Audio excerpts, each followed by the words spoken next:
শ্রেণীর সমস্ত ছাত্রীরা, আশা করছি তোমরা সবাই ভালো আছো। বাড়িতে সবাই ভালো থাকবে, পড়াশোনা করবে। আজকে আমি তোমাদের বাংলা ব্যাকরণ থেকে এর পরবর্তী যে অধ্যায় শব্দ, পদ, বাক্য ও বিভক্তি, এই সম্পর্কে আজকে তোমাদের সাথে আলোচনা করব। এর আগের দিনে আমি ধ্বনি বর্ণ তোমাদের সাথে আলোচনা করেছি।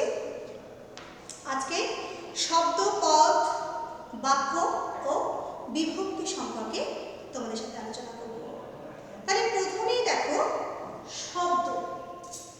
শব্দ কাকে বলে না, শব্দ হলো কতগুলি বর্ণ পাশাপাশি বসে যখন একটি অর্থ প্রকাশ করবে সেটাই হবে শব্দ। তাহলে দেখো শব্দের সংজ্ঞা, কতগুলি বর্ণ পাশাপাশি বসে যখন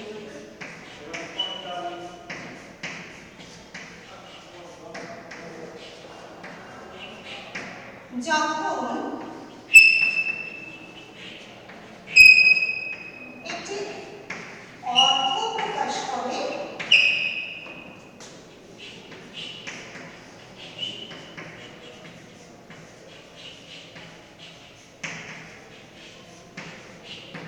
তখন তাকে বলা হয় শব্দ।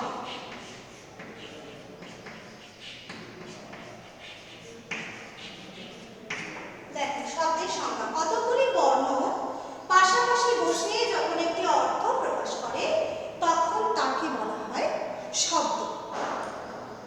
এরপরে দেখো পদ। শব্দ জানলাম, এরপরে জানবো পদ কি। দেখো পদ হচ্ছে একটা বাক্য গঠন করতে গেলে তার মধ্যে কি থাকে, কতগুলো বাক্যাংশ থাকে। এই বাক্যাংশগুলোই হচ্ছে পদ। তাহলে সেই বাক্যাংশগুলো কি না, শব্দ তার সাথে যখন বিভক্তি যুক্ত হয় এবং বিভক্তিযুক্ত শব্দ যখন বাক্যে ব্যবহৃত হয় তখন তাকে বলা হয় পদ। তাহলে এরপরে আমরা দেখব পদ কাকে বলে।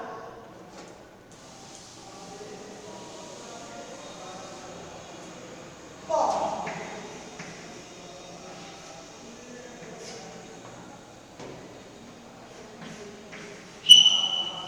বিভক্তি যুক্ত শব্দ যখন বাক্যে ব্যবহৃত হয়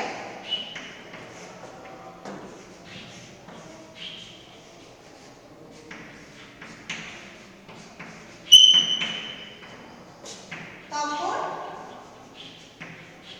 তাকে বলা হয়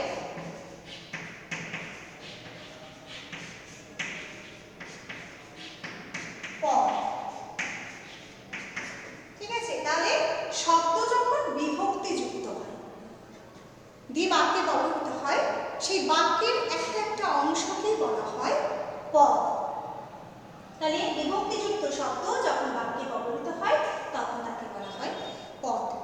এরপরে দেখো একটা পদের সংজ্ঞা। দেখো একটা বাক্য আমরা নিয়ে, ধরো আমি বললাম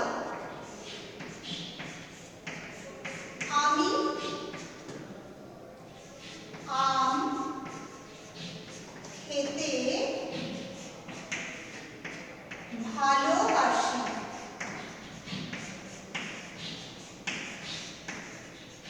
ঠিক আছে, দেখো এই একটা বাক্য।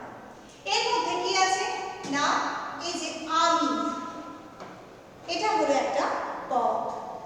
আবার দেখো আম, এটি হলো একটা পদ। খেতে, এটি হলো একটা পদ। আর ভালোবাসি, আমি আম খেতে ভালোবাসি। তাহলে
মানে থাকবে না, অর্থ থাকবে না।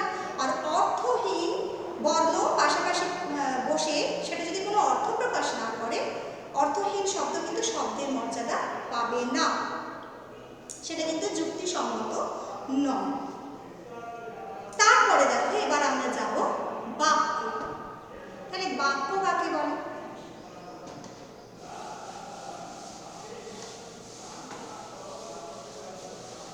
বাক্য না কতগুলি শব্দ যখন পাশাপাশি বসে মনের ভাব সম্পূর্ণরূপে প্রকাশ করবে তখনই তা হবে বাক্য।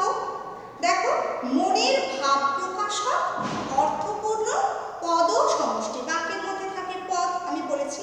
তাহলে বাক্য কি না কতগুলি শব্দ পাশাপাশি বসে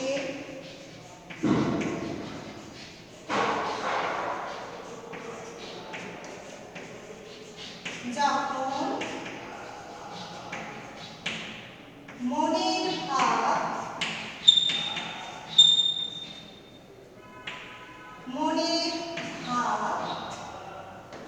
সম্পূর্ণরূপে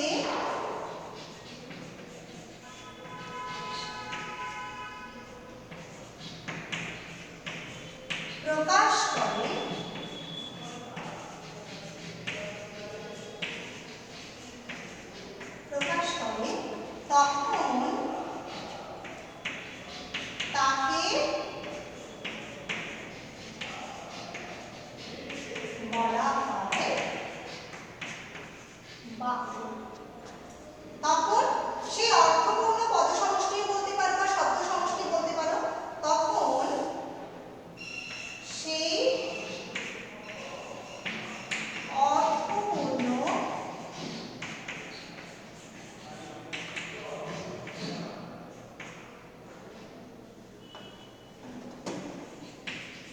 পদ সমষ্টিকে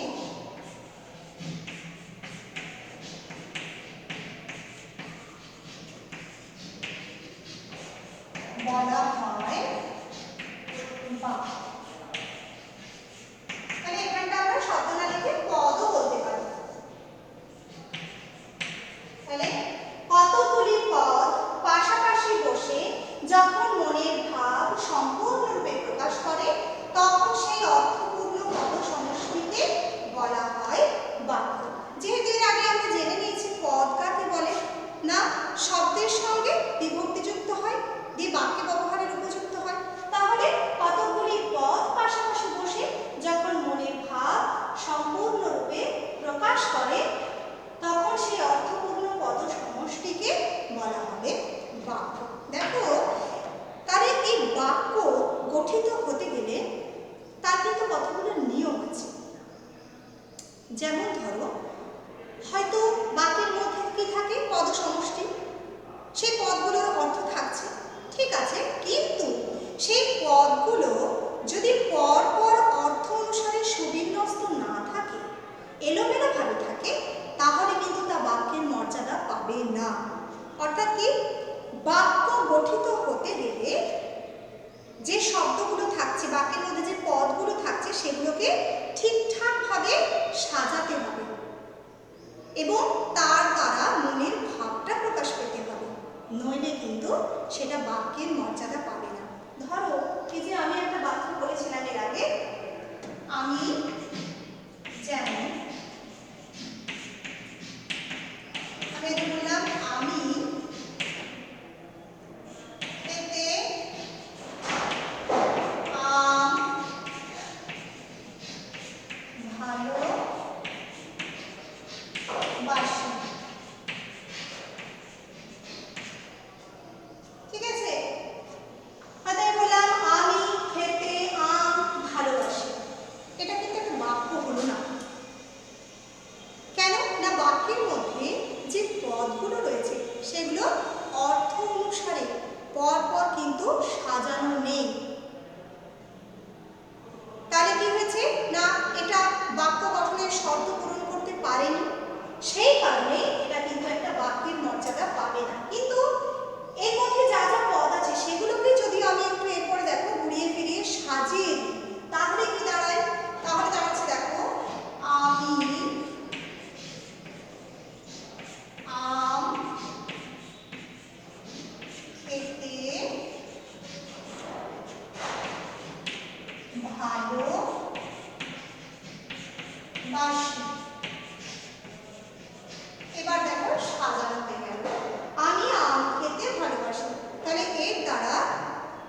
যে বক্তব্যটা ছিল মনের, সেটা কি হলো, সুন্দর করে দেখো সুস্পষ্টভাবে সেই বক্তব্যটা সবারই বোধগম্য হবে, সবাই বুঝতে পারলো যে আমি আম খেতে ভালোবাসি, আমার কথাটা ছিল এটা, আমার বক্তব্যটা ছিল এটা। তাহলে বাক্য গঠন করার জন্য কিন্তু বেশ কিছু শর্ত আছে। তোমরা আরো উঁচু ক্লাসে যখন উঠবে তোমরা দেখবে বাক্য গঠনের শর্তগুলো আকাঙ্ক্ষা, যোগ্যতা, আসক্তি, এই তিনটে শর্ত আছে। এই তিনটে শর্ত মেনে তবে বাক্য গঠিত হয়। পরপর সুন্দর করে পদগুলো সুবিন্যস্ত থাকতে হবে এবং আমি যে বক্তব্যটা পেশ করব সেটা বাস্তবসম্মত হতে হবে, তাহলেই সেটা বাক্য হবে। যদি আমি ধরো বললাম যে গরুটি আকাশে উড়ছে, এটা কিন্তু একটা বাক্যের মর্যাদা পাবে না। কেন না, এটা বাস্তবসম্মত নয়, গরু কিন্তু কখনো আকাশে ওড়ে না, তাহলে এটা বাক্য হবে না। এরপরে দেখো আমরা চলে যাব বিভক্তি। শব্দ জানলাম, পদ জানলাম, বাক্য জানলাম, এরপরে আমরা পড়েছিলাম কি না শব্দের সঙ্গে বিভক্তি যুক্ত হয়ে পদ হয়, এটা আমরা দেখেছিলাম, তাই তো?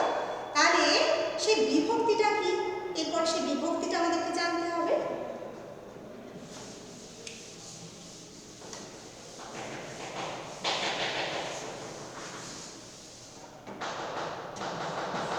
বিভক্তি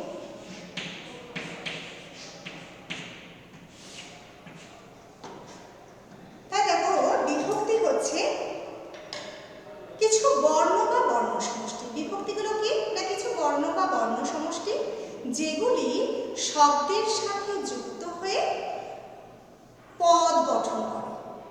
তাহলে বিভক্তি কি না, যে বর্ণ বা বর্ণ সমষ্টি শব্দ বা ধাতুর সঙ্গে যুক্ত হয়ে পদ গঠন করে, তাকে আমরা বলবো বিভক্তি। তাহলে দেখো, যে বর্ণ বা বর্ণ সমষ্টি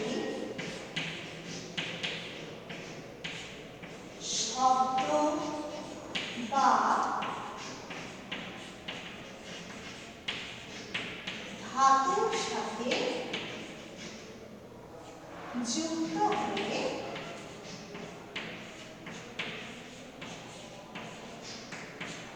পদ গঠন করে,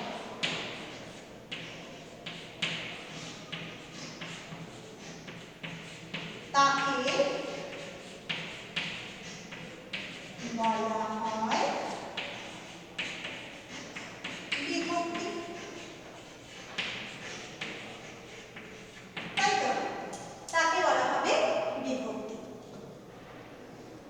যেমন ধরো, এই যে আমি বলেছিলাম এর আগে একটা বাক্য ছিল বনে বাঘ থাকে, তাহলে বনে বাঘ থাকে। এখানে ধরো আমি বনেটা নিলাম, বনে কি করে হলো বনে, বন যুক্ত এ, তাহলে এই এটা মূল শব্দ বাদে যে অতিরিক্ত বর্ণ বা বর্ণ সমষ্টিকে যোগ করেছি, যোগ করে সেটা পদ হয়, অর্থাৎ বাক্যে ব্যবহারের উপযোগী হয়, সেটাই হয়ে গেল বিভক্তি। তাহলে এখানে কোন বিভক্তি না, এ বিভক্তি, এটার সাথে এ বিভক্তি রয়েছে।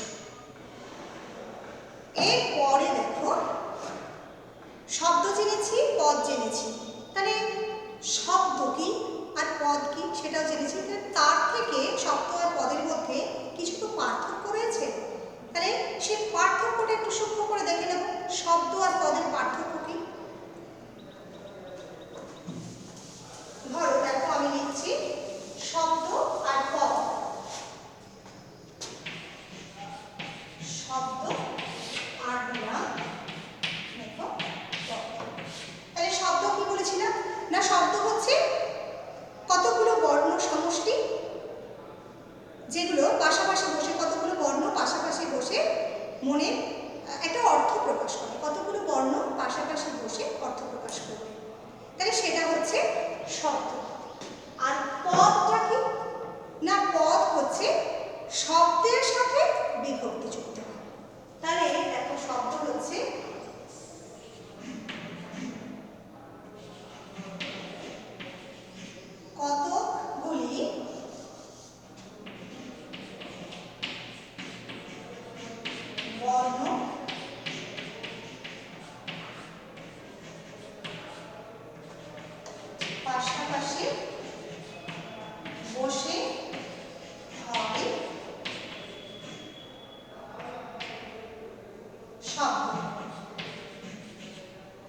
কতগুলি বর্ণ পাশাপাশি বসে অর্থ প্রকাশ করলে, অর্থ প্রকাশ করতে হবে তো, অর্থ প্রকাশ করলে গঠিত হয় শব্দ।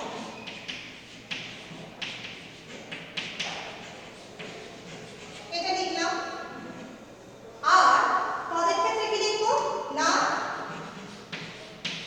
শব্দের সাথে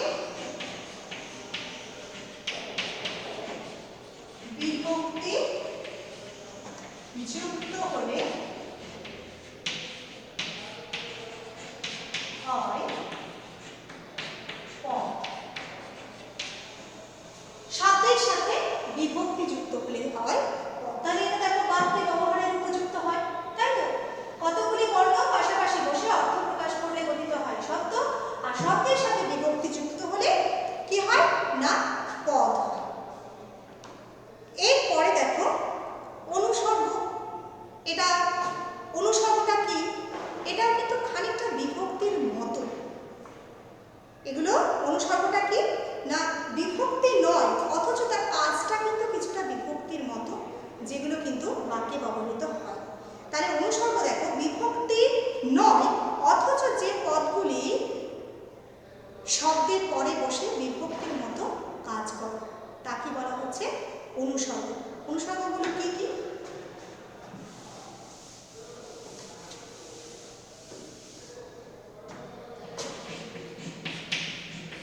অনুসর্গ দেখো এটা কিন্তু বিভক্তি নয়, অথচ কি করে না বিভক্তির মতো কাজ করে।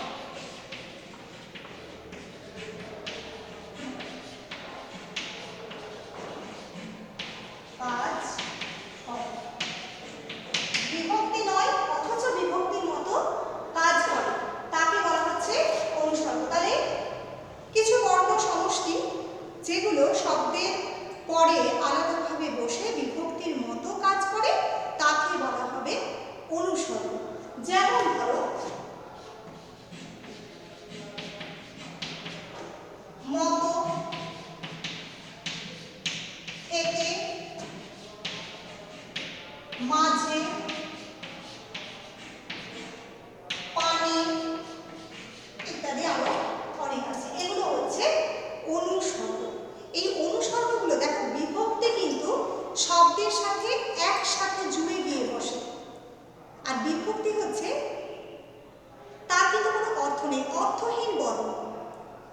বিভক্তি হচ্ছে অর্থহীন বর্ণ, কিন্তু অনুসর্গ তার কিন্তু অর্থ থাকে। বিভক্তি হলো অর্থহীন বর্ণ বা বর্ণগুচ্ছ, আর অনুসর্গের কিন্তু নিজস্ব অর্থ থাকে। আর বিভক্তি শব্দের সাথে জুড়ে বসে, অনুসর্গ শব্দ থেকে পৃথকভাবে বসে। তাহলে দেখো বিভক্তি আর অনুসর্গের একটা তফাৎ পাওয়া গেল, তাই তো? বিভক্তি আর অনুসর্গের কিন্তু তফাৎ পাওয়া গেল। আমরা যদি দেখি সেগুলো একটু লিখে দেখি। বিভক্তি আর অনুসর্গ,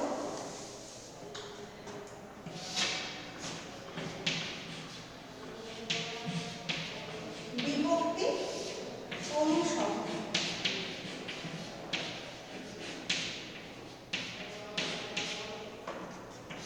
এটা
বাক্য কাকে বলে?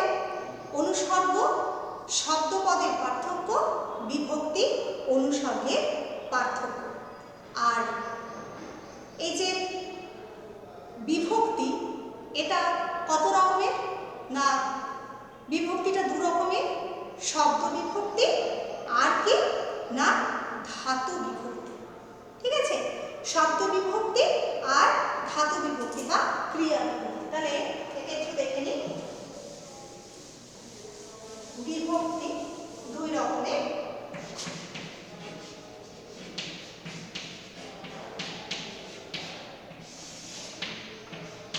শব্দ বিভক্তি,